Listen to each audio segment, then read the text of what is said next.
everyone, it's me again, ang inyong Kapistok, and for today's video, I'm going to share with you a little bit story or feedback doon sa apat na vlogger na idol ko. At syempre, isa na dyan si King Lax, si Daddy Frankie, si Virgilin Cares, at saka si Tekram. Sila po yung apat na mga vlogger na talagang iniidolo ko. Kung bakit? Dahil nakikita ko sa kanila yung puso nila, yung pagmamahal nila para sa mga taong mahirap, walang bahay, walang makain, yung willingness nila na tumulong sa mga taong talagang sobra yung kahirapan sa buhay. Sila yung mga vlogger na willing mag-extend ng blessing na dumarating sa kanila, na kahit ano gagawin nila para sa kanilang pagmamahal sa kapwa-tao.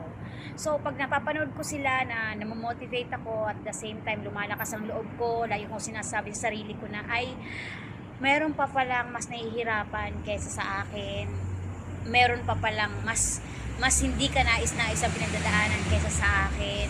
So, sa madaling salita, na nabibuild up nila ako na lumaban pa sa buhay, na hindi ako dapat mawala ng pag-asa dahil katulad ng mga taong binablog, na mga paborito kong vlogger, meron pang mga taong mas hirap at nahihirapan kaysa dun sa mga pinagdadaanan meron ako. So, namomotivate nila ako. Kaya idol na idol ko sila kasi yung pagtulong nila sa tao, talagang mararamdaman mo talagang bukal sa kanilang kalooban.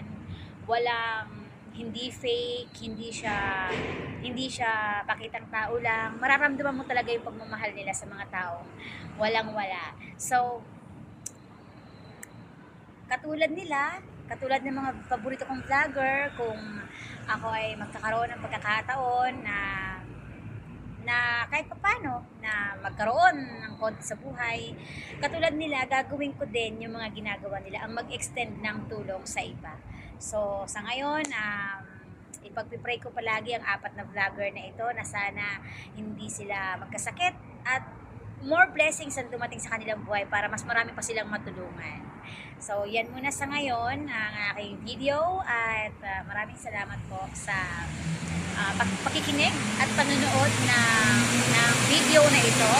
Hindi ko naman po alam kung saan ito makakarating, but kung sakaling mapadaan ito sa mga idol ko, mga idol, ipagpatuloy nyo lang ang inyong ginagawa. Proud na proud ako sa inyo.